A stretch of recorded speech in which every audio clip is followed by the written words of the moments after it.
morning, folks. How are we doing today? Yeah, it is. Let's turn this around. It is bus build time. Bus build time. So there we go. Put the bus in the shop yesterday. Got her all kind of lined up. Go over here and get the other door open. And we'll sit down and talk with you a second.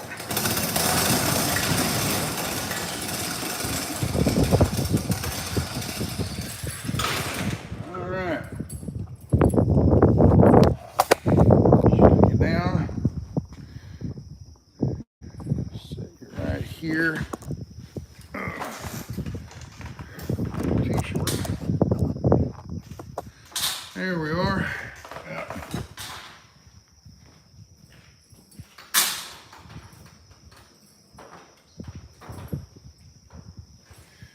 All right. Morning, Sunday morning. Beautiful day. Actually, it's really nice right now. Got a nice little breeze. Hope it's not too windy on the mic. I don't have the lapel mic thing out. It's over in the truck, and I don't know if I'll need it right now. I think just what we're gonna do here. Change of plans again. You know how life is just constantly evolving and changing and moving around and stuff. Life is changing again. We got the sun there. Back up just a little bit. Get the camera out of the sun. See the screen better. There we go. All right. So what do we got here? Is the wind too high? Do I have to go get that mic muff? Hopefully it's not too bad. What we can do is maybe put this around the back of the camera. There we go. And then the wind pushes the mic, pushes it over. So that ain't gonna work, I don't think. I don't know. Just a little bit too much breeze, but if I didn't have it, I'd be sweating my butt off, so I'm happy I have it. So, sounds good. Okay, good enough. There's a nice little breeze coming through here right now. It's not windy, it's just a good solid, good breeze. Cover the camera up with a cloth here. All right, what happened? What's going on? Of course, I bought the bus a couple weeks ago, and I'm gonna build it out. And it's what, late July or gonna be August in Texas. It's gonna be hot. 100 degrees every day. The other day when I left the other day last week, Tuesday, and headed up to Salt Lake City. And as I left Dallas and was going up through Amarillo and stuff, it was 112 degrees. Hot.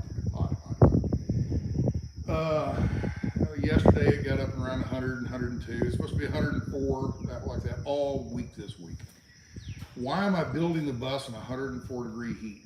Well, I'm not. I'm coming out here in the morning and it's like 80 degrees right now.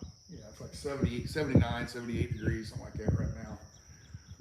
I don't want to work until about noon and then shut it off. And I'm out here a little bit late. I woke up at 6 a.m. and got out here about 7. So I'm going to get up at 5 tomorrow and get out here by 6, I think.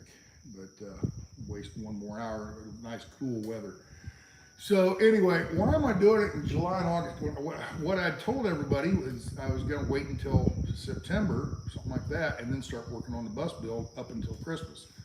You know, about 4 months to work on it. You know, September, October, November, and December, about 4 months. And it's hot in Kansas. I just talked to Kirk yesterday. Yeah, it's hot. It's hotter in Kansas than it is in Texas. That's odd. Anyway, what I'd planned on doing was I was going to go out and work for about 4 to 6 weeks, something like that, and put revenue in the bank, and then start working on this bus in September, early September, something like that. And I know in Texas, September's still hot too, but you know, at least it's starting to cool off a little bit. Anyway, got up to Salt Lake City. What did I get? I drove up Tuesday and Wednesday. Got up there Thursday morning. Thursday morning, I get a call from a guy, and his name's Pat. Leave it at that right now. So Pat. So I get a call from Pat, and Pat works with a company or owns a company. Or I don't know. I don't know enough about the details about it yet. But Pat offered me a job. Yeah. So the story on this was back during the convoy when we left Hagerstown and headed to California. We got out as we got into California. We got up to that Golden Acorn Casino. You remember that up on top of that mountain on the way into San Diego, Interstate 8. Anyway, while I was out there, this guy pulls up and just wanted to say hi and get a sticker and, you know, whatever. Just watches the channel, and he'd been watching it for years apparently. And just said hi, and that was it. Okay. And he carried on. Him and his wife were trucking, and they headed east, and that was all there was to it. They just, you know, he'd watched for years and had the opportunity to swing by and say hi, and there it is. Okay. So then a couple weeks later, after I'd left the convoy, came back to Texas. I was running those Arkansas to Dallas runs with FedEx. Somewhere along in there, in one of my morning videos, I made the comment, man, I'd love to get out of trucking. I'm tired of trucking. I want to go do something different. A second career, so to say. You know, I've trucked for 35 years, and that's enough. Time to go do something different with my life. I don't want my gravestone epitaph to say he trucked. That's all he ever did. You know, I don't want that. So I want something. I'd like to do something more. You know, something different. You know, and you know, I guess in my mind I'm thinking, you know, something totally different than trucking. Kind of a, I don't know, photographer or something. I don't know. You know, so do something different. You know, so. So anyway, I get an email from him, and he says, "Man, there's I got an idea for you. See if you're interested in it." I'm like, "Yeah, okay." So I listened to him. Sounded like a pretty decent deal. I'm like, "Yeah, I am interested in that. Yeah. It's still trucking, but it's not trucking. Does that make sense? It's trucking, but not Peterbilt or Kenworth trucking. Okay, it's transportation, so to say." Yeah, he hung the keys up to 8 years ago. Yeah. So, but trucking has changed so much. It's not fun anymore. Back when I first started, it was actually fun. You actually went out and enjoyed your job. Now I don't really enjoy it. You know, the main thing is just it's the same thing I've been doing for 35 years, and it's just getting old. So I'd like to do something different. So anyway, he tells me about this job that he's getting ready to go do, and I'm like, oh, okay, interested, you know, yeah. So he tells his boss, and I don't know, about a month later, guy calls me, and we talked a little bit, and he offered me a job back then. And this has been April, maybe, something like that. Anyway, he offered me a job. The problem is the series of events in that job would take me into Canada, and right now I can't go to Canada because I don't have the magic juice in me.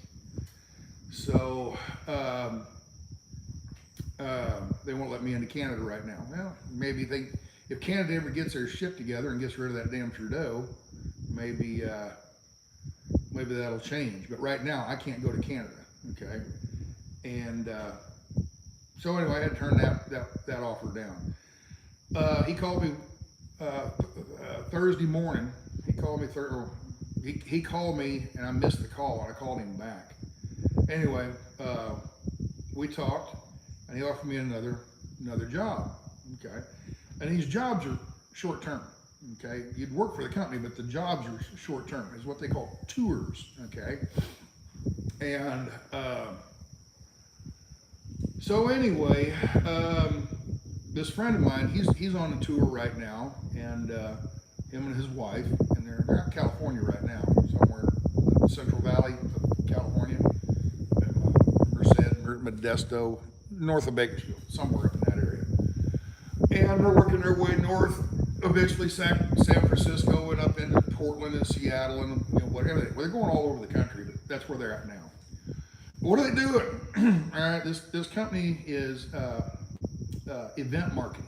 Okay, what they do is when a big company, let's just say a Fortune 500 company, or a large company, whatever, they want to advertise their product. Well, let me just tell you what he's doing right now. He is on a tour, and he's got a Ford dually pickup with a gooseneck trailer, but it's an enclosed cargo trailer. Okay, but it's a gooseneck cargo trailer, and inside of it he has a Range Rover. So it's next year's, I guess it's a prototype, or it's next year's model, and they don't have any of them around yet. And whoa, breeze blowing me around here. Let me get a pipe going. Wind. Now later on, when it's 100 degrees and I'm sweating my butt off, there won't be any breeze at all. So, oh well. Let's try this. There we go. I'm just trying to keep this thing in here, block the wind so you don't get the wind rustle. Okay. Anyway, so what he does is he picked up this Range Rover, and he's taken around to different dealerships and stuff. And he started out in Wisconsin, where he got the truck and trailer and all that, and then worked his way down to Omaha for his first show.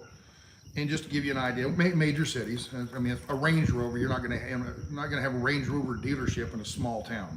It's all major cities for him.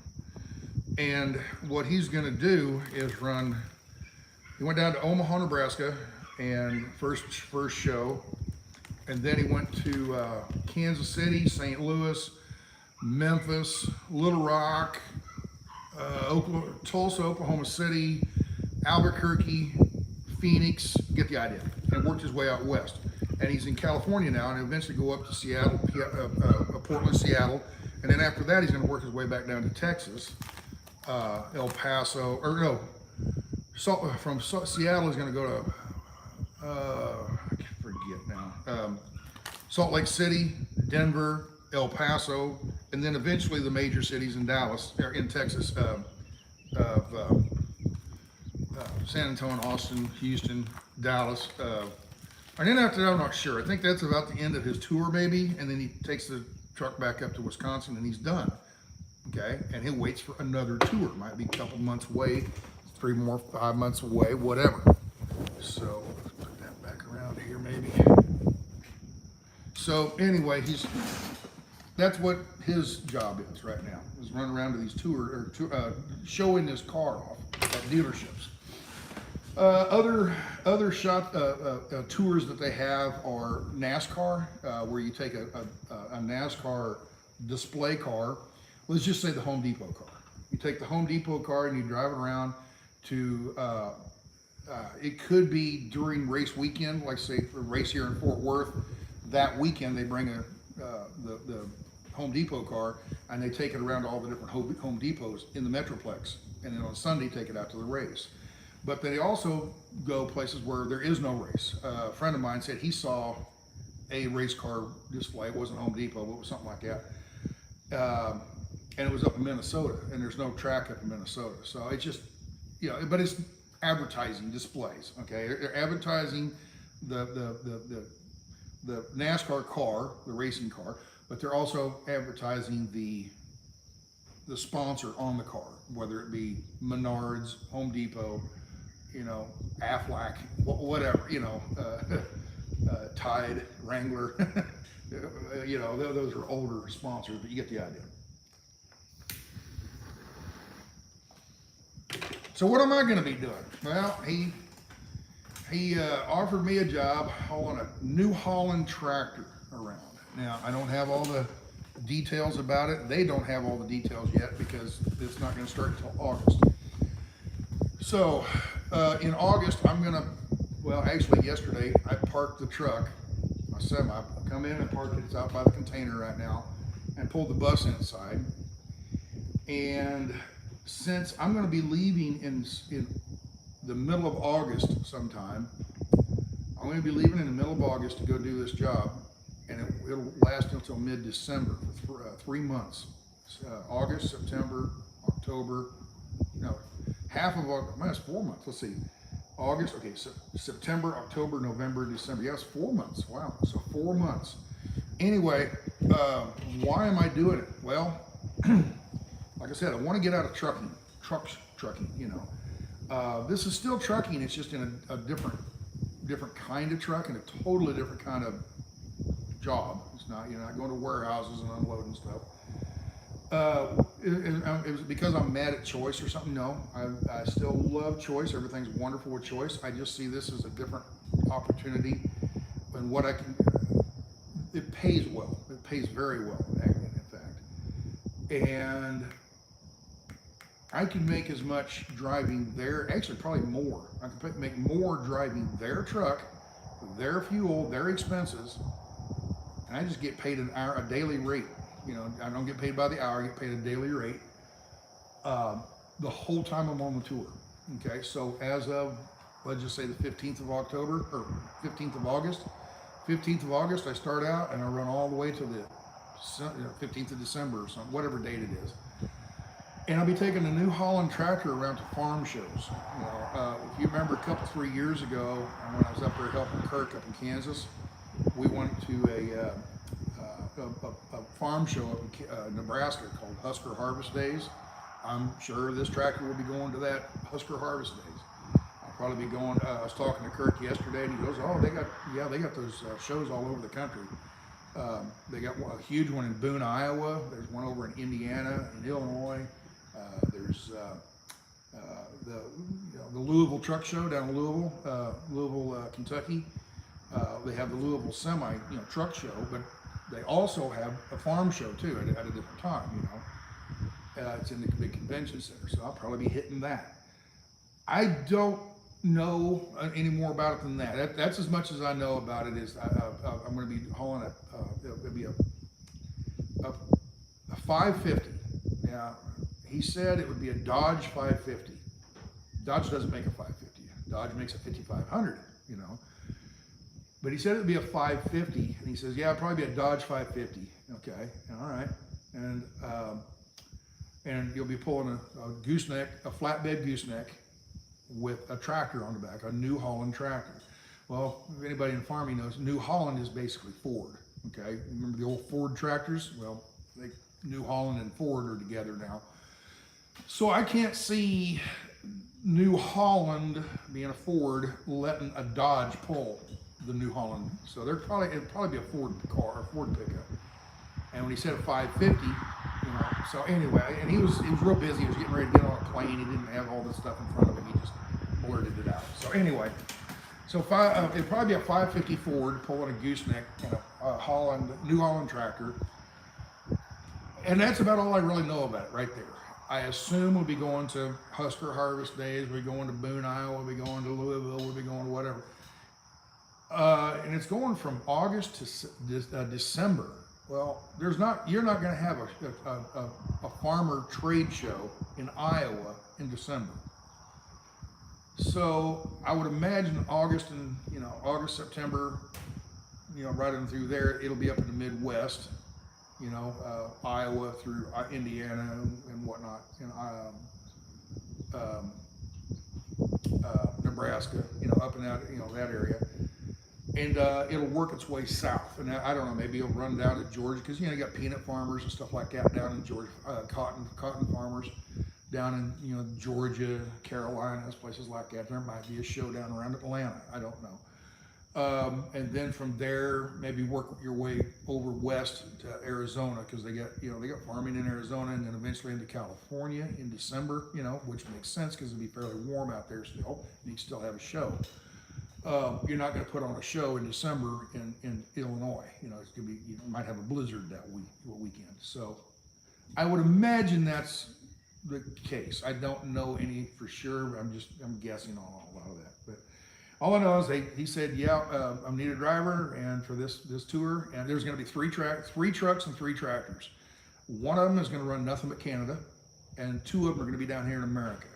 And I don't know if those 2 are going to run in tandem together, you know, to these shows. You know, I'll pull one big tractor and the other one pulls 2 small tractors, or vice versa. I don't know. Or I go this way, they go that way. I don't know, you know.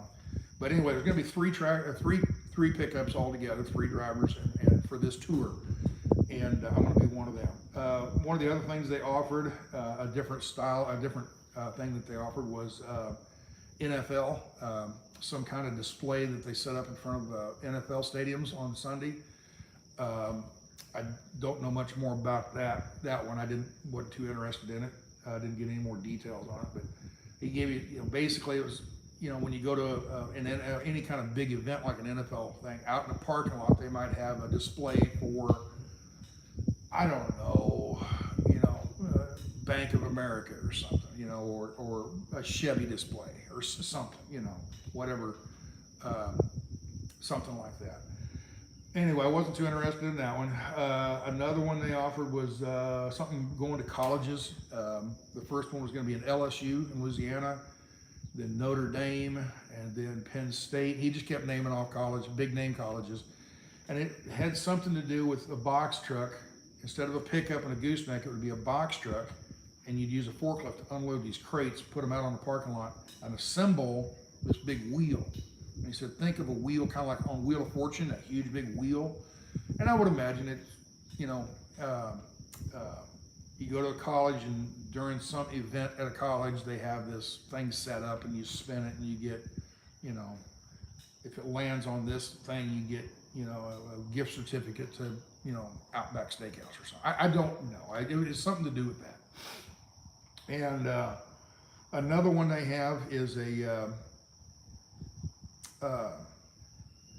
you ever see these MRI units where the hospital, they don't have an MRI in the hospital, so they have a semi truck that has an MRI in it, and they travel around, a traveling MRI truck. They don't have that, but I'll just give you an idea of what I'm talking about. What they're talking about was they have a deal where they have a motorhome, like a Class A motorhome, and that Class A motorhome, they modify it and make it into a doctor's office. So in the front part you'd have a waiting room, and in the back you'd have a doctor's office, and you drive that motorhome over to some smaller town instead of the big cities, some smaller town. You park it at a clinic or something, and the doctor can come out and sit in that booth in the thing, and you have like cancer screening or something like that. So anyway, so they had several of those, and I think Matt was talking about doing one of those after they get done with their Range Rover tour, which will be probably in September, something like that. Whenever they get done with that one, maybe they'll switch over to that other thing. What I like about it is they only last 2 or 3 months, 2 or 3, maybe 4 months. And if if it lasts 2 or 3 months, whatever, you make good money during those 2 or 3 months. And then they'll get in the camper and go travel around. A month and a half later, they call up and say, hey, we've got another tour if you'd like. Oh, okay.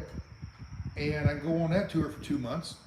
When that's over, jump in the RV and go travel around for a couple, 3 months. And they call up and say, hey, we got another tour coming up. You want to do it? Sure, let's do that one.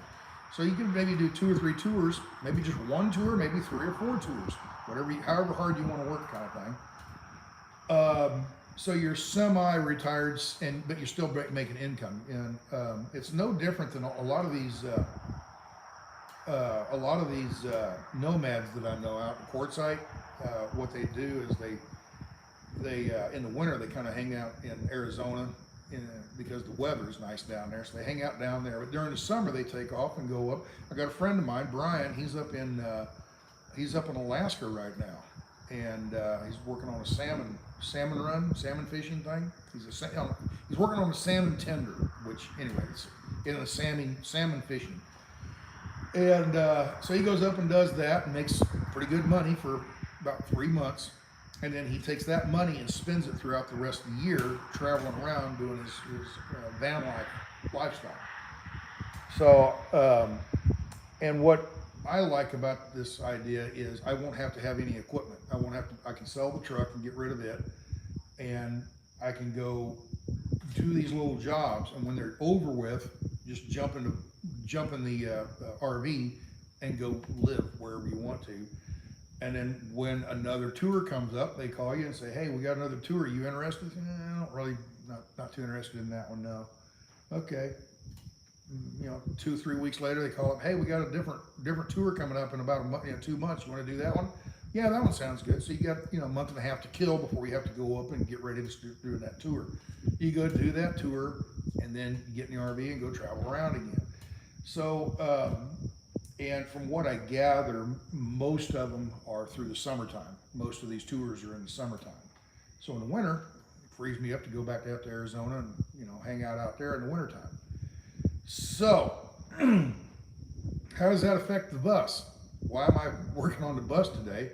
Well, if I'm going to be in that tour from August to December, if I'm going to be doing that tour for all those months, that's when I was planning on working on the bus. So if I can't work on the bus because I'm on that tour, I might as well work on it now while I have the opportunity. And I'm kind of doing the destruction part of it right now, tearing it apart. And we'll see how much I can get done in the next 3-4 weeks until I get ready to go on this tour. When it's over with in December, I can go home and work on it in December and January, whatever. And then when it's done, take off and go to Arizona. So yeah, instead of working on it for 4 months in a stretch, I could work on it for a month and a month and a half or whatever, and get it done that way. So anyway, come out here in the heat, and it's hot. So I thought, wait a minute, it's nice in the mornings. It's really nice right now. It's really nice. It's about 80 degrees and a nice breeze. Beautiful right now. So I'm gonna get in there and start working on it. When I got home yesterday, I put the bus inside and I started looking around. I thought, might as well get on it. So I started taking the seats out and stuff. So I got half the seats out. I got all the seats on the driver's side are completely gone. And I still got all the passenger seats to take out today. By the time I get those taken out, it'll probably be noon because I got to use a grinder and grind them out and everything. But once I get those out, then I'll start taking the other things out. Well, let me just show you. I didn't smoke much of that pipe, did I? So, all right, let's go over and look at the bus.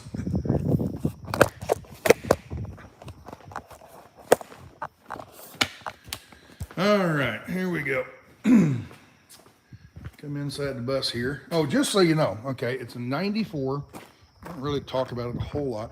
It's a 94 Bluebird church bus. It doesn't have the lights up here like a school bus would have. It never had the stop sign on the side here.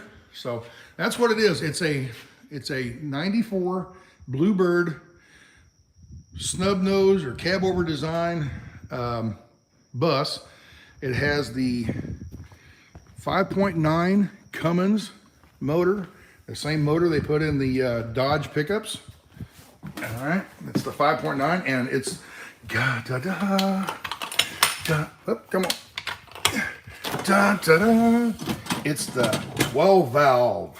It's the mechanical 12 valve. Right there's the mechanical 12 valve fuel pump. And it's in pretty good shape. I'm going to take it to a mechanic here someday and let him go over it. Replace all the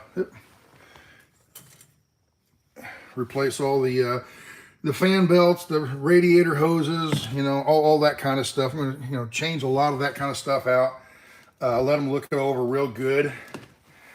And new fan belts, flush the radiator, do all that kind of stuff. And just get a bunch of that maintenance kind of stuff done.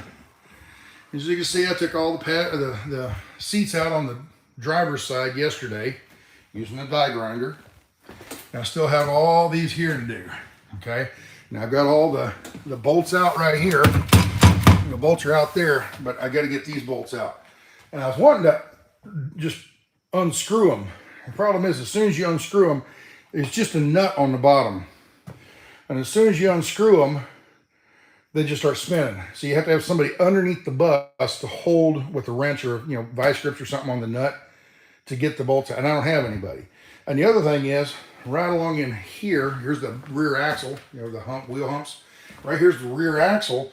Right behind it here, from about here back in this area, is the fuel cell.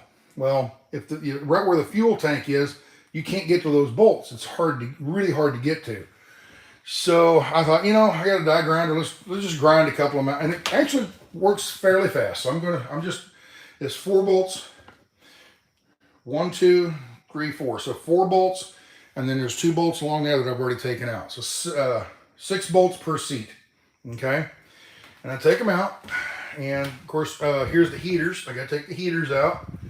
Okay, and then eventually the air conditioners. That's probably something I'll work on these rails today too, probably after I get the seats out. I got to take this piece here out. Okay, and so anyway, I take them out and I take them over here out on the patio. So anybody needs some seats? No, they're going to be heading to the trash. What I'm going to do is, whenever I get done with the bus, it's very low priority, but eventually I'll cut all this vinyl off here, and all that steel will go to the steel recycling. I'll just take them out there and throw them in, and they'll pay me a couple bucks. These, I don't know, just go into the dump, or maybe I'll burn them. I don't know. Probably go to the dump. I don't know.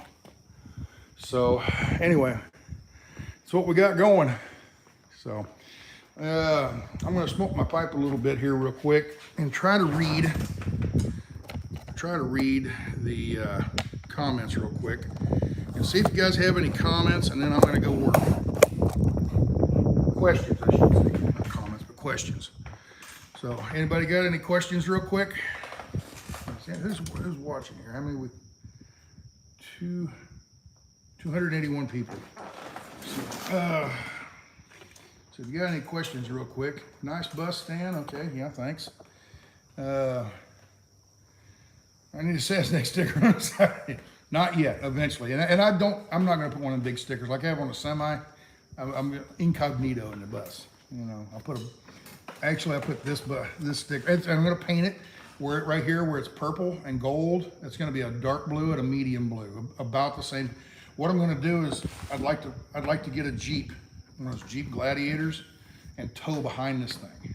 Okay, and the Jeep Gladiator, they come in a blue. I really like their blue. I don't remember what cobalt blue or something like that, or I don't remember what they call it. But anyway, that Jeep Gladiator, that blue color, that bright blue color they have. I really like that color, so I'll probably get a color match of that somehow, take it down to the store and get that color blue paint. So the bus will be repainted white, and then the stripes will be the top stripe will be the color blue of the Jeep, and then the bottom stripe will be a slightly lighter color blue, okay? And then, but anyway, yeah. So I gotta clean it up and all this and paint it. I'm gonna paint it myself. I don't know if I'll paint it this year. That might be a springtime, you know, later on, somewhere down the road. I mean, it's not a bad paint job as it is. It's just purple and gold. You know, those are church colors, you know. So, and what church it was, I don't know. It didn't have any stickers on it, so I have no idea. I bought it from a guy that bought it from the church, and I would assume Baptist church. Being in Texas, I'd assume a Baptist church, but I don't know. Maybe a Church of Christ, something like that. I don't know. All right, let's see, comments coming. Cannot wait to see what I make of it. Oh yeah, and I don't have my computer with me. That's another thing. That's for another video, I guess. I've got on my computer, I have a CAD drawing on Google SketchUp. After I bought it, I took measurements, and I could actually measure things out and how everything's going to go. And we'll talk about that on a different thing. But Sasnak blue, there you go. Hydro blue or blue streak, yeah. I think it's hydro blue. I think that's what they call it, Brenda. Yeah, hydro blue. Anyway, please do unusual production videos of the van and truck stuff and live videos occasionally. Okay. I got my GoPro, was up in the bus yesterday. I put it on, what do you call it, time lapse, and as I was taking the seats out. So I'm going to get video like that and put those kind of videos together. Yeah, it won't be nothing. It won't be just strictly live streams. That's what I plan on. Cannot wait to see what you make. Okay. Is there any time for driving a semi in the future? Don't know. In a way, I kind of hope, when I parked that thing the other day, that's the last time I move it, drive a semi, in a way. Oh, that's another thing I talked about was Kirk. I called Kirk yesterday and talked to him and, said, hey, I got this new job and I probably won't be able to come and help you. And he says, it doesn't matter. It's been so hot up here, our crops are burnt up. And if we get a rain in the next, a good rain in the next week or so, it'll save the milo crop. But the corn is burnt up. The wheat has already been harvested. He said it was wheat was average. It wasn't great. It wasn't bad. It was okay.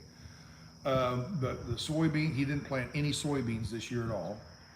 He planted a lot of corn, and even the corn that's on in irrigation circles isn't looking good. And I'm like, well, really? And he says it's just been so hot that it hasn't tasseled. It hasn't. And corn has to have the little tassels come out, and that's how the pollen gets in and fertilizes the seeds and everything. It didn't look like it pollinated very well. So even the irrigated crops don't look good this year. It's just been so hot. It's been hotter in Kansas than it has been in Texas. I've been days where I look outside, it's 85 degrees, and I look on the weather and it's 102 in Kansas. It's backwards. It's different. I don't know what's going on. It's just really, really hot. And Oklahoma, Kansas, and Nebraska is much hotter than normal. So, moose rack on the front. Put a steel moose rack on the front. It helps safety push with men. Yeah, I don't know if they make a moose rack for a bus, but you got to remember this bus is only going to put on about 5,000 miles a year. Okay. I don't plan on driving it a lot. Just going from one area to another and then use the Jeep to go drive around and see things.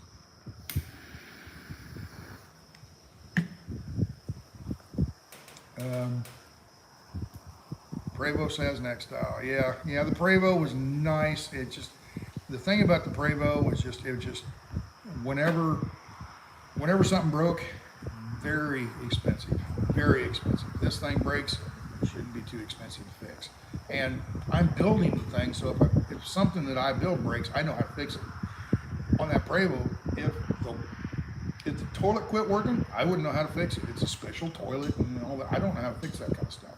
This one here, I'll know how to fix it because this toilet is going to have a composting toilet in it. So, yeah.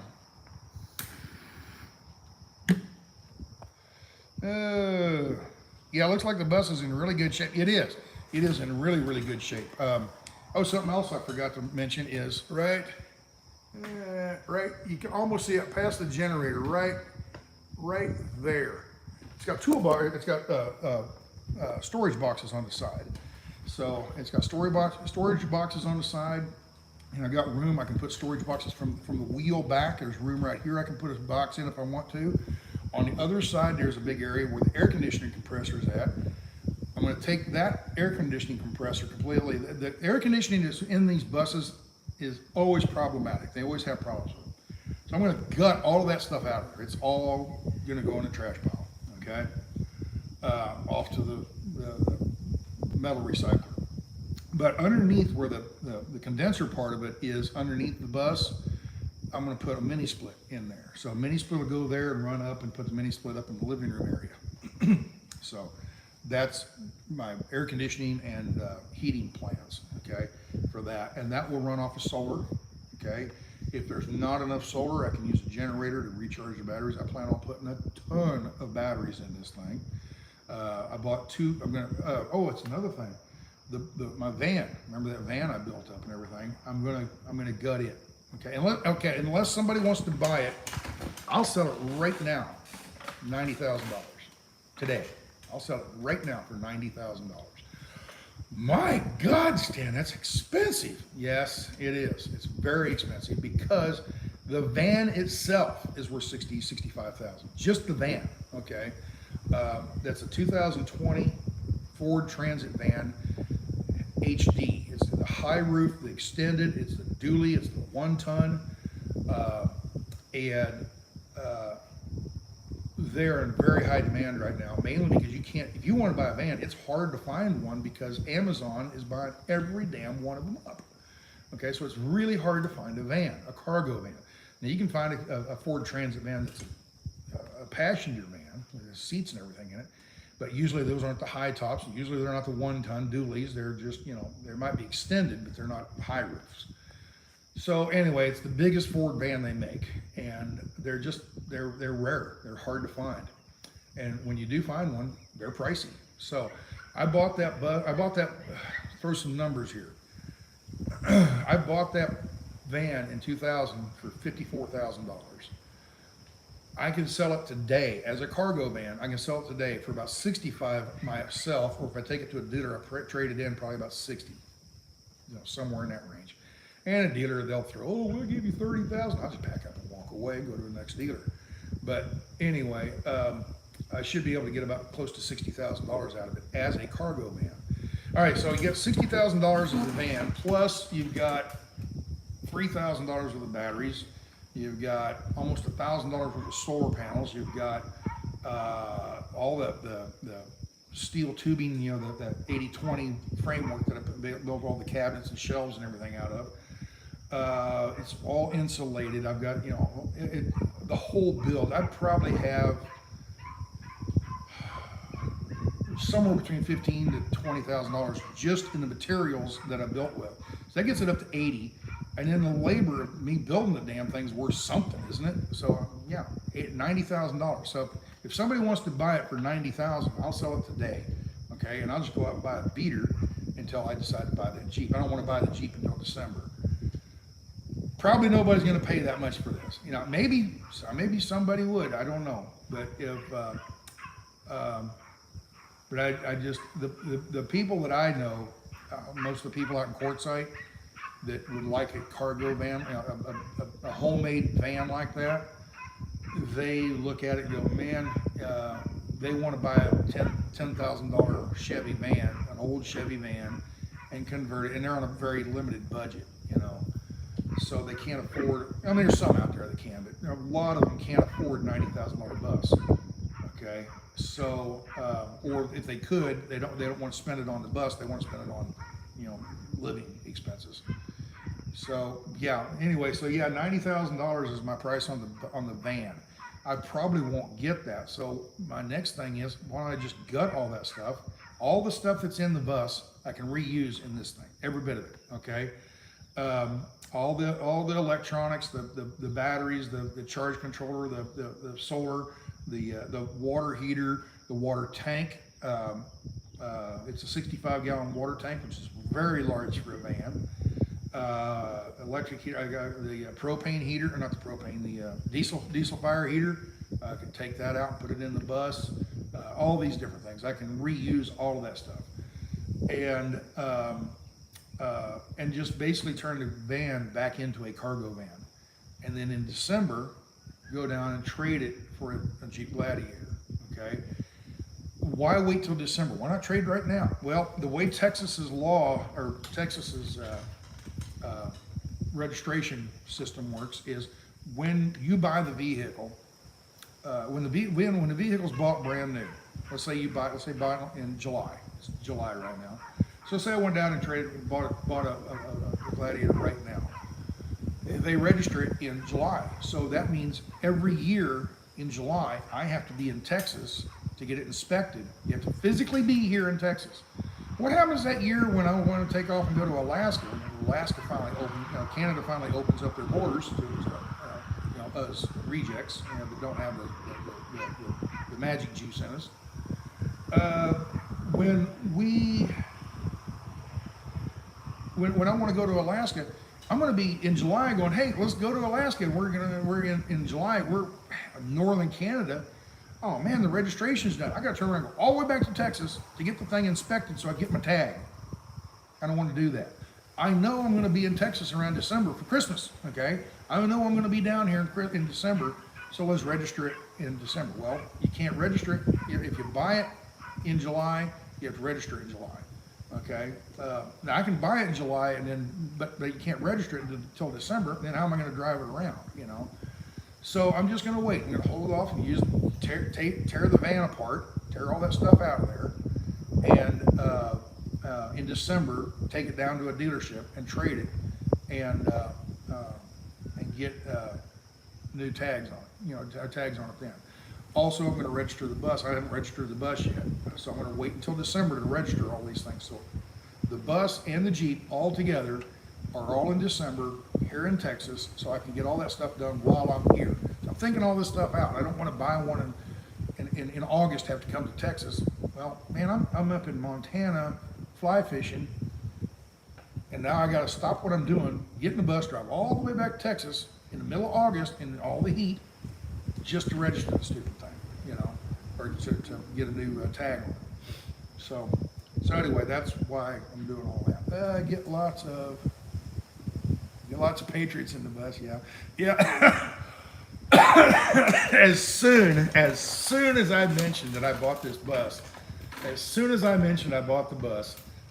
Gray Wolf, hey, you can use that. Can I use it? I'm like, no, it's not registered for one, and for two, I'm not going to drive it all the way out there because he's by himself right now. Eventually, I'll get more people in there, but right now, anyway, yeah, no.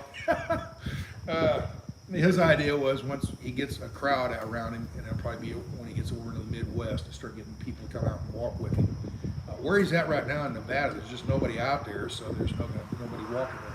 But the idea was you come into a small town, people would walk out with him, and they get out so far in the bus, you know, hey, whew, I'm tired, we got to, you know, turn around, go back into town, and the bus could pick them up, you know, and take them back to town, you know, that kind of idea.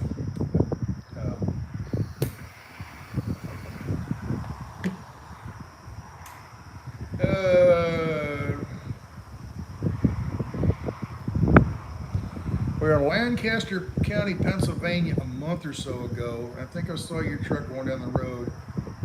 You must have been Hagerstown, Maryland in April this year with the convoy. I don't think so. In April? When did that all, I don't remember, when did the convoy end, you know? Was that April? Maybe it was, okay. A month or so ago it wasn't. 2 or 3 months ago maybe, but not a month ago. Let's see here. I got a few people. He's got a few people now. Okay, great, Leon. Thank you. Thanks. I don't follow that stuff every day. I know. I kind of get. I don't really watch Gray Wolf's videos. I look and see the thumbnail, and you know, says where he's at, what he's doing now. And the last one I actually watched, you know, and it's, you know, a 5-hour live stream. I'm going to watch, you know, 10 minutes of it, just to find out where he's at and what he's doing, kind of thing. But last I knew, he was by himself. Him and the other guy that's helping him, that was driving the RV. But anyway, they were still by themselves out there in the middle of Nevada. So, and somebody asked me when I was in Salt Lake City, "Hey, are you going to run out there and see Gray Wolf?" No, because it was like 370 miles just one way to go out there and see him, and I just, you know, can't afford to drive a semi at fuel prices right now. I go all the way out there just to see him out in the desert. I'll bump into him somewhere as he's coming across the Midwest. I'm sure I'll bump into him there somewhere in September maybe, or something like that. But yeah, anyway, we'll see how all that works.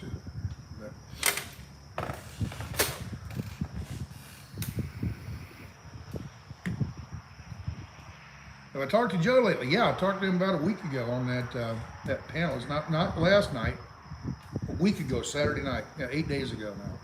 Saturday night, Mudpig invited me into this little roundtable discussion on somebody's channel, I don't remember whose. And we went over and talked, and then toward the end, Joe showed up and talked for a little while. And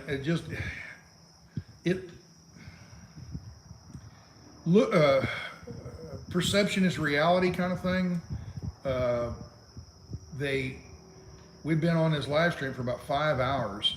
We started at, gosh, what time we started? 6 o'clock, no, 7 o'clock or something like that. No, 7:30. I think we started at 7:30 and everybody, they went live at 8 o'clock, okay? And Eastern time, okay? They went live at 8 o'clock Eastern time. So I'm sitting at home at 6:30, I join in and we all kind of get together, and at 8 o'clock they opened it up for everybody to watch. And it was just us sitting around talking. Mud Pig, Tom with GWT 333,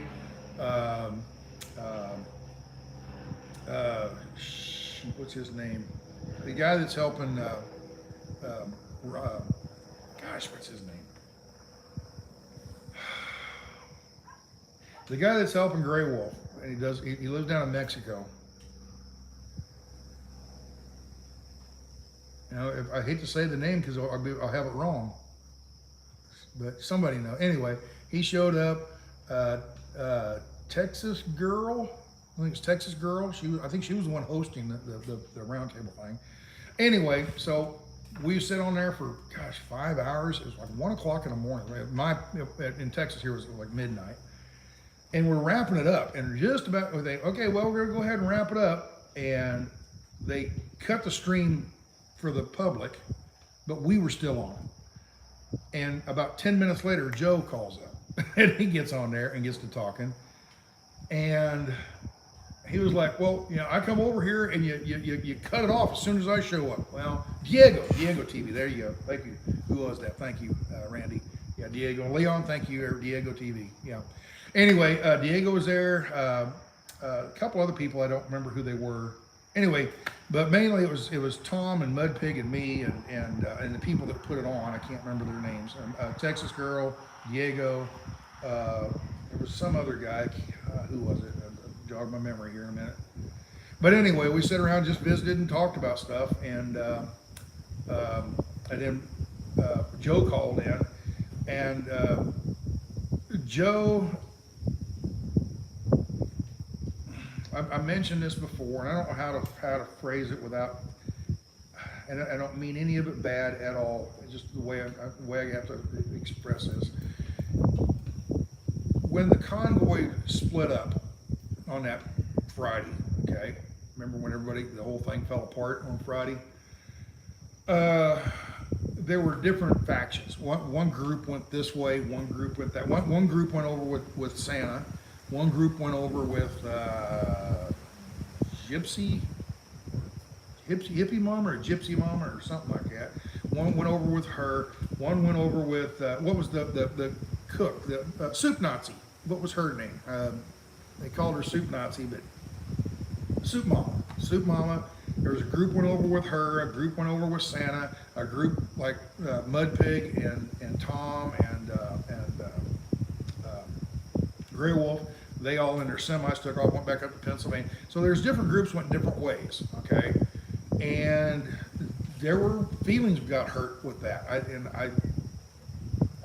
don't know why, but anyway, one group would cuss this group and the other group would cuss that group about whatever. Well, you took off and left, and well, you know, whatever. So there was, it almost became like there's this side and there's that side, and Joe was with one side, and Mud Pig and Tom and Grey Wolf were over on a different side, and I don't know. Anyway, off the air, you know, and it wasn't planned that way. It just happened. They cut the stream to everybody, and about 10 minutes later, Joe shows up and they get to talking, and we talked a lot of that stuff out. And I think they understand each other a little bit better now, and I don't think the tension is as bad as it used to be. Is that a good way to put it? I think fences were somewhat mended, hopefully. So, but anyway, that's the last time I talked to Joe. I've seen his videos. You know, he's down there in DC still and everything, and I watch some of it. I don't watch a lot. I just, you know, kind of click on and go, oh, what are they doing today? Just I see what Grey Wolf's doing. I see what Mud Pig's doing. I see what Santa's doing. I see what, you know, what Joe's doing with Santa. You know, and I watch a little bit of that here and there just to kind of get a rough idea. I actually learned more about that, what's going on through you guys, through comments. You know? I didn't know Big D's out of jail apparently. I didn't know that until the other day I mentioned it. Yeah, I said, I don't know, is Big D still in jail? Somebody said, yeah, he's out of jail, so good deal there, you know. The last time I really saw anything about up there at DC is when I was up in Nebraska, up in Salt Lake, and Santa turned himself in, and I couldn't quite figure out what that was all about. Santa, as you know, Santa got arrested a month ago. Got arrested and was out that afternoon. He spent a night in jail, I don't think. But they arrested him on some bullshit charges, you know, and they put him in. They put him in jail basically just long enough to do all the paperwork and then let him out. And I heard, don't know, seems like I heard that they let him out on his own recognizance. In other words, no bail money, just they didn't figure he's that big of a threat, so they let him out. So then why arrest him if he's not that big? It's such theater, you know. It's just, you know, and theater on all sides, it seems. It's just, you know, the police are trying to make a big theater about it. The DC cops are trying to make a theater about it. The Iowa Patrol, and it's just all, I don't know. And maybe that's what needs to be done. I don't know.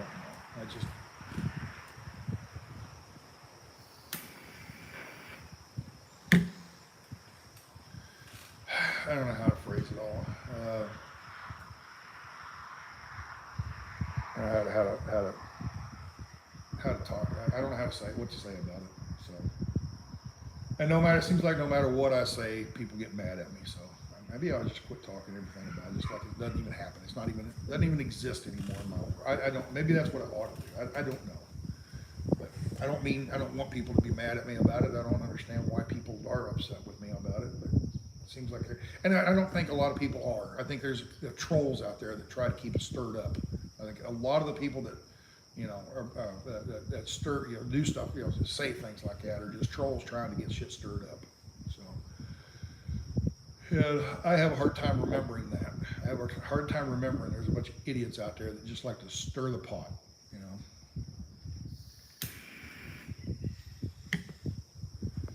See what Diego, nobody knows. I don't know what that's about. Yeah, as far as I know, I'm friends with everybody. Even Brian. Brian got mad at me right after the convoy was over, and I made the statement that he had left for whatever reason, and apparently that wasn't right, wasn't true. I'm like, oh, okay. And I immediately, the very next day, apologized for it. And I think Brian's okay. If Brian and I were walking down the street and we bumped into each other, I think we'd shake hands. I have no problem with Brian. You know, I have no problem with any of them, Marcus or any of them. I haven't talked to Marcus in a while. He called me, it's been almost 2 months ago now, a month and a half ago was the last time I talked to Marcus. Marcus is okay. He's doing, back to doing his thing, and he's just waiting for this, the audit to come out and prove, show where all the money was spent in the convoy to try to clear his name, because a lot of people think he stole money, and I don't think he did. Okay, so he's waiting for that. And when that's going to come out, I don't know. Joe's waiting for that. I know that. And Joe's waiting for the audit to come out. A lot of people are wanting to find out where the money was spent. I don't know.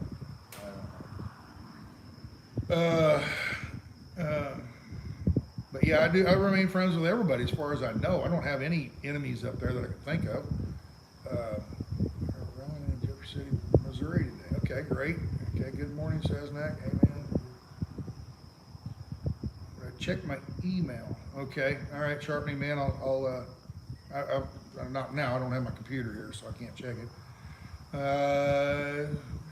Awesome opportunity. Wishing you all the best. Okay. Black Wolf had something, but now it's gone, I guess.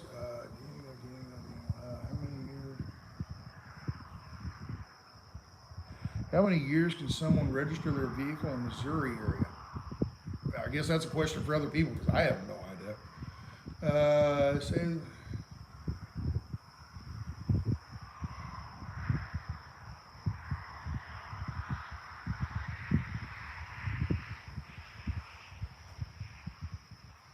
Okay, some of these comments must be for other people in the stream because I don't know.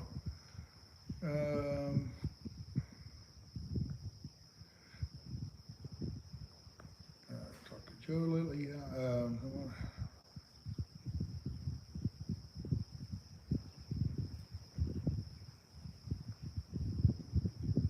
Yeah, each state no longer have to have vehicle inspections. In Arkansas, I register mine by mail and get my stickers back in the mail.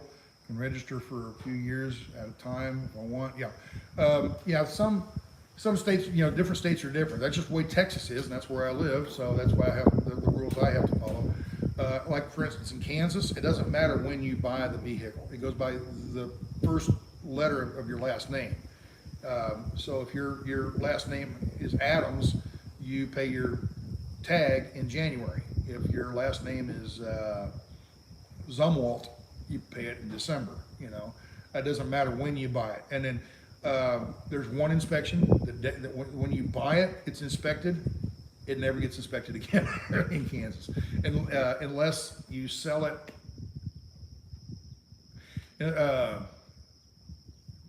The first time it's registered in Kansas, well, okay, if you buy a brand new vehicle in Kansas, it's inspected. Brand new vehicle doesn't really need to be inspected, but anyway, and that's it. It doesn't, you don't have annual inspections in Kansas. This is the way I last knew. Maybe they've changed it, but years ago, this is the way it was. What was it?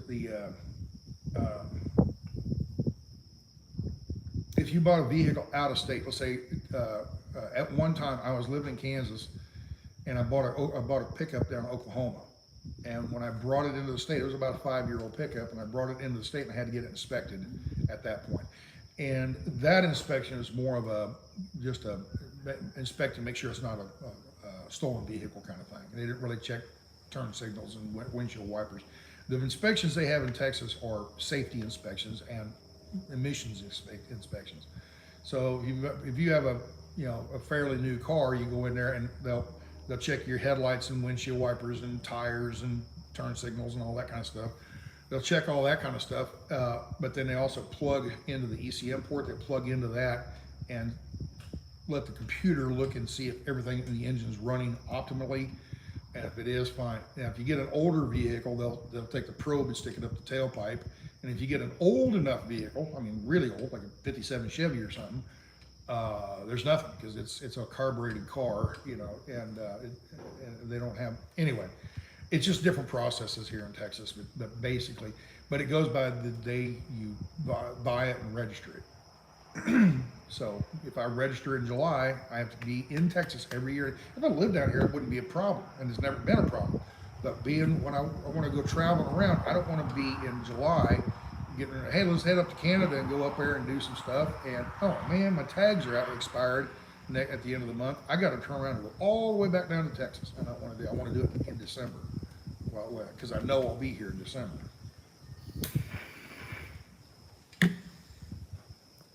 Yeah, inspections are a pain in the butt, but driving around, yeah, some of the crap that goes down the highway. I was in Wisconsin. This is my first year trucking. Very first year truck driving. It was gosh, what was it? 87? 1987. And I'm up in Wisconsin driving around. It's wintertime. It's cold and there's ice and snow and the roads are all covered up and everything. And I'm driving down the road and there's this old Dodge pickup, really, really old, probably late 60s maybe, late 60s Dodge pickup driving down the road. And something didn't look right. And just something, what's wrong with that truck up ahead? Something's wrong with it. It's just, and all of a sudden, the bed was coming loose. The bolts that hold the bed down to the frame had rusted out so bad, the bed starts shaking, and it gets over and it touches the tire, and it catches, and that tire spinning, and that bed spun around and went off flying into the ditch. And I'm thinking, wow, they'll stop me and give me a ticket for a light out, a marker light out, and his bed fell off his pickup and nobody cared. It's just, but yeah, the bed of the pickup fell completely off his truck and went off into the ditch. Get a little breezy, isn't it? Getting a little bit breezy. Sharp looking bus. Thank you, Dachshund. Grandfathered in, no catalytic converter. Yeah, don't matter. Computer straight. Don't that computer go straight to the state? Like ours goes to Raleigh. Okay. Yeah, I don't know, I guess. Nice to see you in a bus. So the Transit made 4K on it. Power stroke heavy duty extended cab. Really nice. Yep.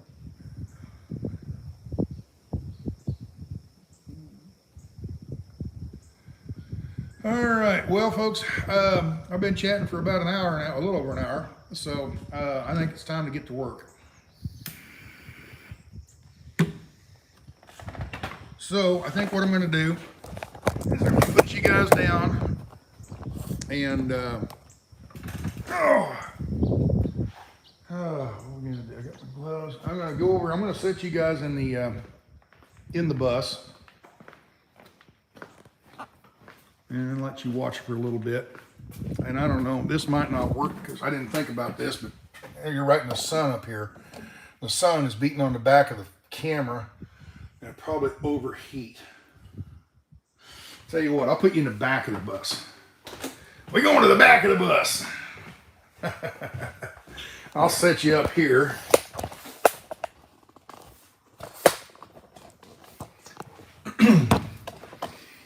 I'll set you right there in the corner of the bus back here, right at the very back.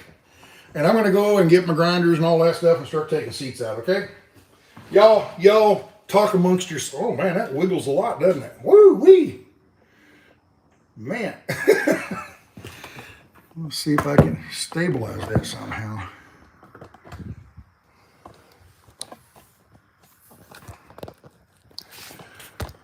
There we go. Maybe that'll work.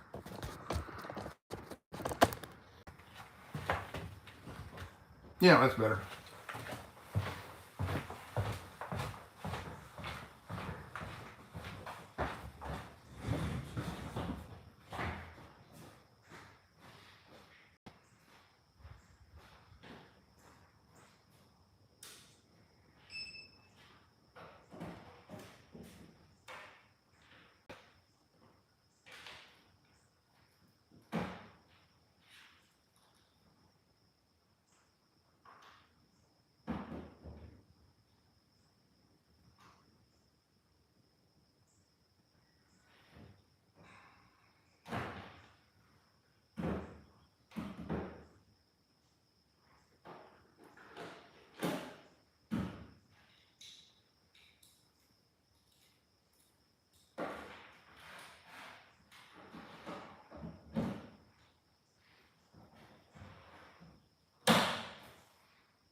So there you go. That was 5 seats. I got 6 more to go here.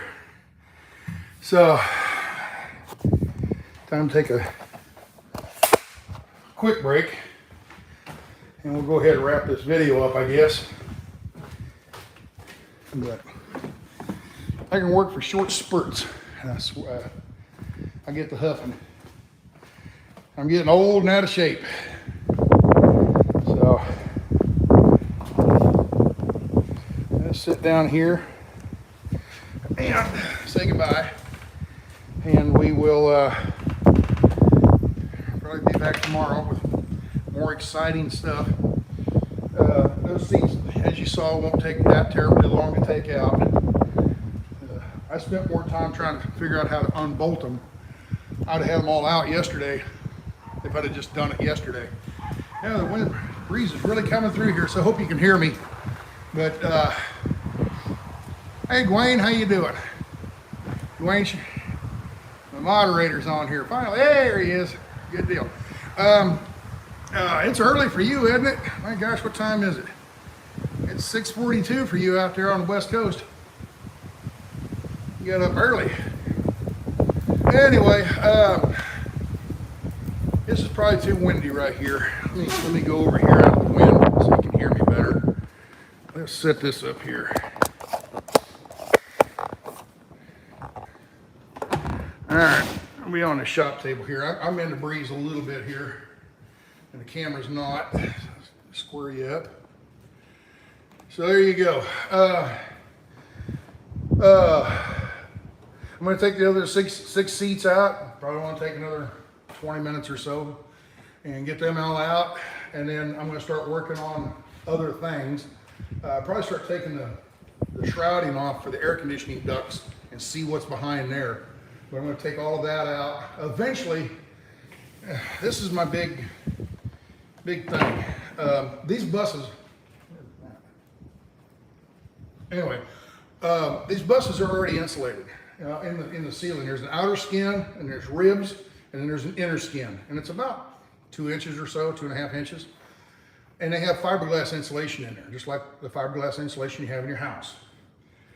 There's in the bus schoolie community, there's a big discussion. Should you just leave that insulation in there, it's good enough, and leave the steel inside, it gives it more strength and everything? Or should you take that sheet metal off, take the insulation off, and then put spray foam in? Because spray foam is so much better R value. And I would like to take the skins off and put spray foam in it because I think it'd be better.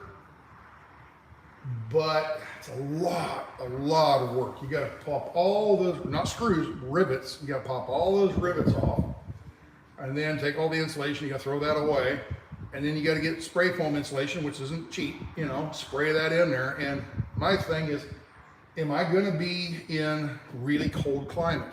Probably not. The coldest climate I'll probably ever be in is right here in Texas in the wintertime when I come home for the winter. And living in the thing, and it gets chilly. And you know how we get these ice storms in Texas, you know? So if that's the case, I'm kind of the opinion, I don't have it winter, you know, it's not made for, 10 degree weather, you know, below freezing. Insulation works both ways, yeah. But it's not 10 degree ice here in Texas, or if it is, you get an ice storm come in, it's really cold. It gets down below zero sometimes, just for short periods of time. We'll have an ice storm, and a week later it's 70 degrees, you know, because in Minnesota they get the cold, it comes in and it stays. But in Texas, we get that warm off the Gulf Coast keeps pushing up and coming back, pushing. Then a cold front comes and pushes it back down. Then a warm front pushes it back. So we're in the Dallas area at least, and you know, Houston stays warm pretty much all winter long. But in Dallas, we'll get those cold fronts come down. They kind of die out down around Austin or something. So Houston and San Antonio stay warm. And then a week later, a warm front comes in and pushes that cold front back up. That cold front recedes back up into Oklahoma or Kansas, and we'll get 80-degree, 75-degree weather a week later, And I'm kind of the opinion, it's mobile. That's the whole idea of the bus, it's mobile. Ice storm comes into Dallas, load their sucker up and let's head to San Antonio. So that's kind of, let me get my coffee. So I'm trying to decide whether to take that insulation out. And then, the other argument is, it's a 28-year-old bus. There might be mold up in there because the roof leaks or something, and now water's been in there and it gets moldy. Now you got like black mold in your bus. It's better to take that skin off, pull it out, and look and make sure. And then when you put that foam insulation in there, the foam insulation is such a good sound deadener, like driving down the road, but also when you're sleeping at night. It's so much more dense. So I don't know. I don't know which way to jump on that. Should I take it all out and put spray foam in there? It's just a lot more work, a lot more time. Or just leave it as is and it's good enough, I don't know. I'm 50-50 on that. So I know I'm going to take the floor out. Now the floor got replaced back in 2000 during COVID, or actually right before COVID. It's been about 2019. They replaced the floor in here. What happens? There's a steel floor in the bottom. Okay, there's steel panels. From what I gather, if you look underneath the bus, there's a panel, and it's basically that shape right there. Okay, it's just longer. Okay. So it's a steel floor, kind of like this stuff, but it's just wider. It's like foot and a half wide, but it comes down, rolls over, and this is what gets screwed to the frame of the bus, or of the frame of the chassis. Okay. Anyway, this is your floor that you stand on. On top of that, they've got 3/4 inch plywood. Let's find some plywood here. There we go. So you got the steel floor. What's in there right now? You got the steel floor and you got plywood on top of it, okay? And then on top of that, you got that rubber mat that you saw me kneeling on. It looks like diamond plate. It's got the little hash, checkers on there. It's got rubber, it's a rubber mat that sits on top of that, okay? And then on top of that, you drill holes and mount your seats through all that. So you got,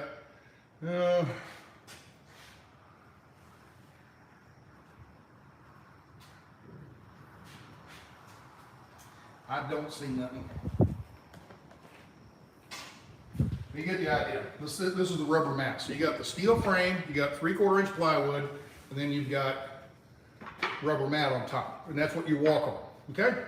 So what I'd like to do, what I'm gonna do is take that out. This plywood, since it got put in 2019, probably hasn't had much water on it. It's probably in pretty good shape.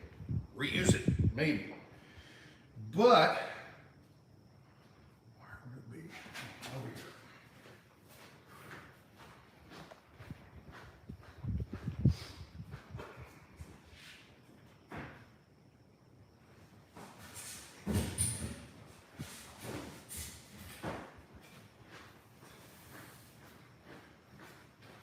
so what I'm going to do is take that mat out, the plywood out, down the steel frame. Now, more than likely there will be a little rust, surface rust. So you get my angle grinder with a wire wheel, and you buff all that rust off. Then you blow it all out and you clean it real good, and then you paint it. I don't have the paint, the paint's in the van, but the paint is, it's almost like rhino lining, the kind of paint I'm going to put in there. You know that spray in bed liner, rhino lining? They spray that in. Well, they have another stuff that you can buy at auto stores. It's called, I don't remember the name of it. Got it over here.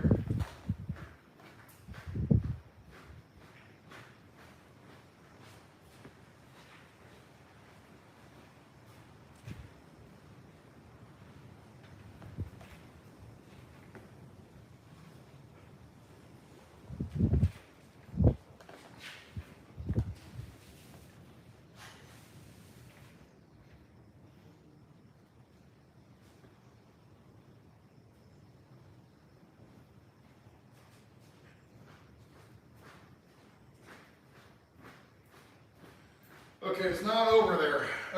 I think, now I'm thinking about it, I think I threw it away. I opened it up and it was all tarred, you know, hardened up and everything, so it was no good. I think I threw it away. But it's a gallon jug of this black paint, but it's a really thick tar kind of black paint. And you paint it on, and it basically turns into like a bed liner. That's what it was. That's what the stuff I had was designed for. The stuff I ordered off Amazon isn't really meant for a bed liner, but what it is, it's a really thick black tar looking paint. And when it hardens, it kind of bonds to the metal, and it kind of makes it rust proof, okay? And it fills in all the little cracks and everything, whereas paint will kind of do that. This actually fits into all the cracks and seals the metal, so it can't, even if you got water on it, it won't rust, okay? Anyway, it's a rust preventative underlayment coating protective film or something, I don't know. But anyway, I'm gonna get the rust off of here, if there is any. I'm hoping, when I pull that all up, they did that in 2019, when they put the new floor in. Put that all in there. So anyway, I'm gonna put that on there, then put an inch of foam insulation on top of the steel, and then on top of that, put 3/4 plywood, whether I can reuse that or have to go buy new, put that on there. And then on top of that,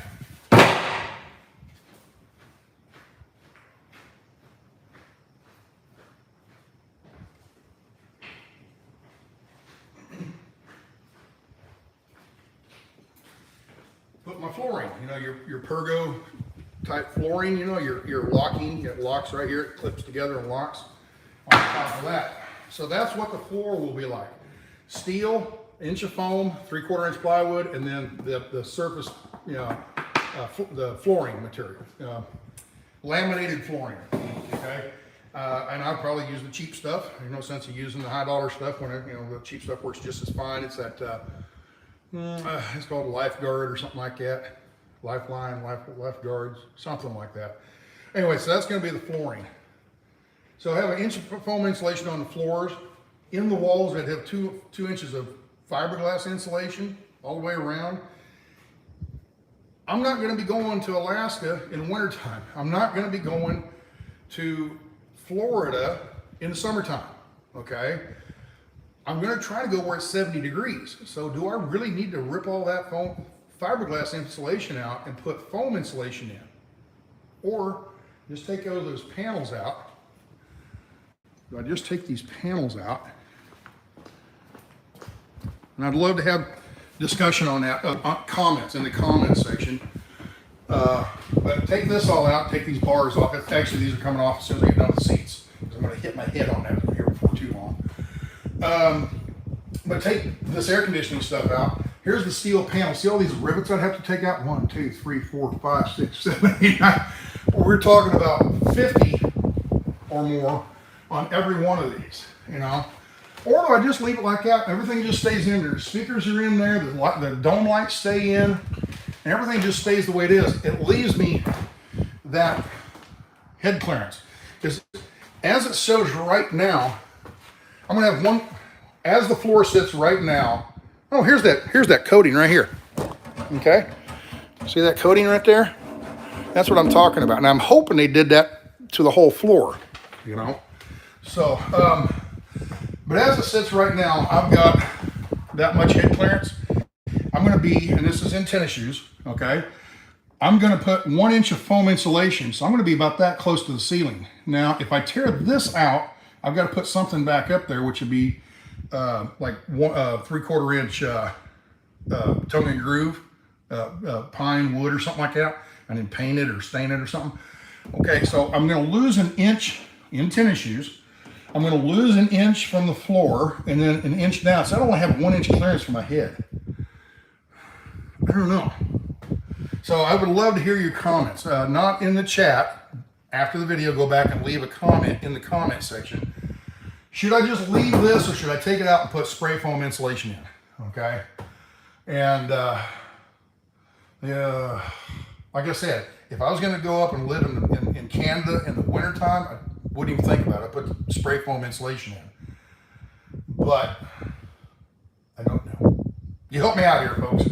So with that, I think I've covered everything I want to cover today. We're gonna take the rest of the seats out, take the handrails off, start taking these vents out. See, you know, I got those are rivets too. I'm gonna have to drill them out, and that will probably make a difference as to whether I take the ceiling out. I don't have a. Well, wait a minute. Do I have a chisel gun? Hold on here. Maybe I do.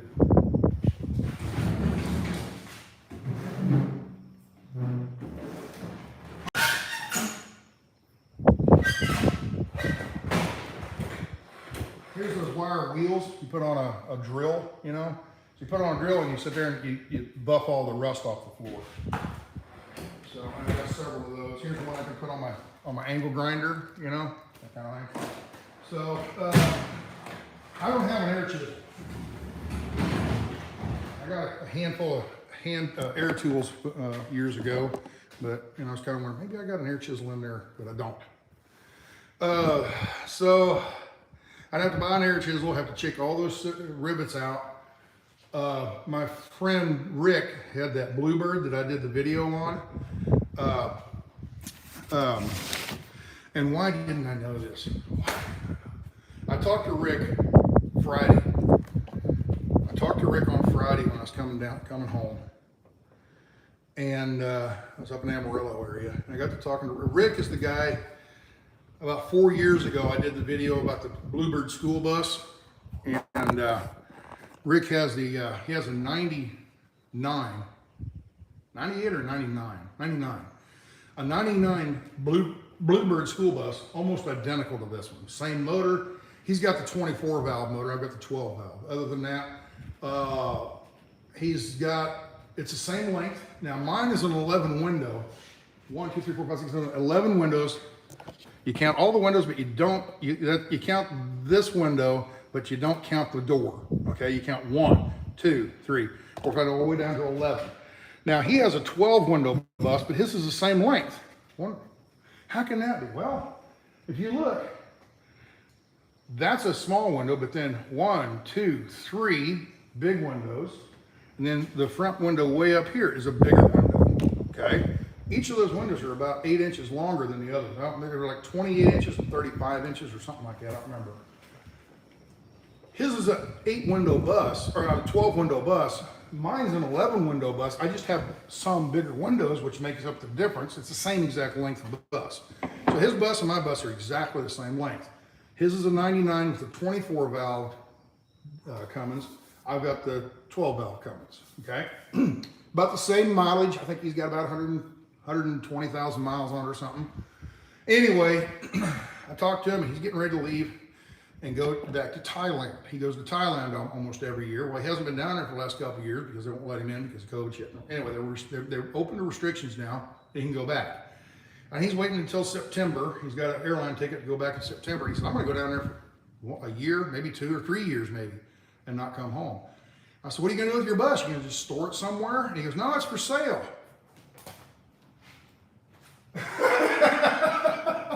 I said, when'd you put it up for sale? He said, about 3 weeks ago. I bought the bus 2 weeks ago. If I'd have just known, I'd have bought his bus. I love his bus, it's beautiful. But anyway, and he's got all the storage lockers and everything. He's got locks on them, you know, bars you can put padlocks on, so you can't even open the storage boxes. He's got all the doors fixed. Back doors, all, you know, all that stuff that I'm going to have to do. All that stuff is done.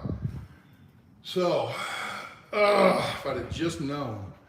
So anyway, Rick's bus is for sale, and anyway, if you go back and watch his video, I do an interview with him. We walk around inside the bus, poor Stan, having to do all that extra work and keep busy. Yeah, whatever doing. So anyway,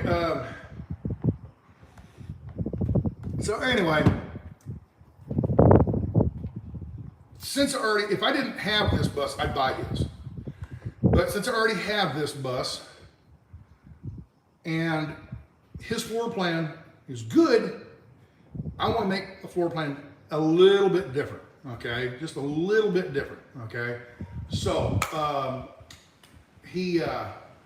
he's still got his buses for sale. If you want to look for it, He's in the Miami, Florida area, and he's got it listed, or a friend of his has it listed on Facebook Marketplace. So if you want to go down to the Miami area and do a search for the Bluebird school bus, schoolie build, you probably go on Facebook, change the city from your city to Miami, okay?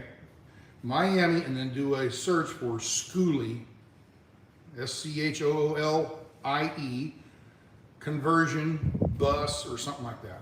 School bus conversion, schoolie school bus conversion, schoolie conversion, something like that, and you should find it. Anyway, it's for sale, and I don't remember the price. It was something like 37 or 39,000, something like that, you know, so. And he just had the transmission overhauled. I think last year he had problems with the transmission. He had a brand new a rebuild transmission put in or something like that, so. But yeah, if I hadn't already bought this bus, I'd be buying his and I'd be on the way to Florida right now to pick it up. But I've already bought this one, and I do like his bus, but there are a few things, the floor plan I would change, and so I'm going to do that in this bus. So anyway, I rambled on long enough. It's 106 minutes, so getting close to 2 hours. So I think I'm going to cut her off and go back to working on the seats and everything, get them off and do my thing. Okay, I got to get those heaters out of there. The heaters run off the engine heat, so the antifreeze that runs through them, I'm going to take them out. You can't cut them, the antifreeze will drop everywhere. I've got to get up underneath there in the engine somewhere, and where the hose that comes out to go to those heaters, just loop it back around to the return line. Just make a U-turn right there at the engine, and then I can tear all the rest of that stuff out. Not going to do that today, so that'll be next week, somewhere down the line. So anyway, y'all be good. We'll see you. I guess I'll probably be out here tomorrow, do another video tomorrow. I don't know if I'll do it bright and early or do it at noon or something, or at 5 o'clock. Or I'm going to get up at 5 and be out here probably around 6. Probably won't do a live stream until mid-morning, 7, 8, 9, something like that. So anyway, there we go. Y'all be good, take care, and God bless, and life is good, right? So y'all take care, and seem like I'm forgetting something. I always seem like I'm forgetting something, but whatever it is, we'll talk about it tomorrow. If I can't remember, I'll come up, oh shoot, I forgot, we got to talk about that. We'll talk about that tomorrow then, okay? Y'all be good, take care. Oh, don't forget, go into the comments on this video, go in, not the stream, but the comments, and leave a comment whether I should leave that insulation in or rip it out and put spray foam. Spray foam is a lot more work, quite a bit more expense. Do I really need it? I don't know. And the other thing is, the way I'm going to build this thing, I could easily tear that all back out later, take that out, put spray foam in, and put the walls back in. The way I'm building this should be easy to, almost modular, not modular, but kind of, where you just take a few bolts out and the kitchen sink comes out. Take a couple bolts out and the bed comes out, that kind of thing. I really don't even take all that stuff out for the ceiling. All you have to do is, for the ceiling is take a couple of the walls that go to the top, okay, take those out. How would that work? I don't know, I have to do some more thinking on that. Y'all be good, take care, and we'll see you tomorrow. Adios. Help noise, heat, and cold better. I know, yeah, it would. Is it worth it though? You got to remember, I'm not going to be driving this thing 100,000 miles or 150,000 miles a year like I do in the semi. I'm going to drive 80 miles and park it and sit there for a week. Then drive 80 miles and park it and sit there for a week. Then drive 250 miles and park it and sit there for a month. You get the idea. So it's not like I'm going to be living in the driver's seat going down the road, all that noise, okay? This will be sitting still a lot more than it'll be rolling. And the Jeep will be doing all the traveling, okay? So get the idea. So, all right, I got to get, otherwise I'll ramble on forever. Y'all be good, take care. Bye-bye.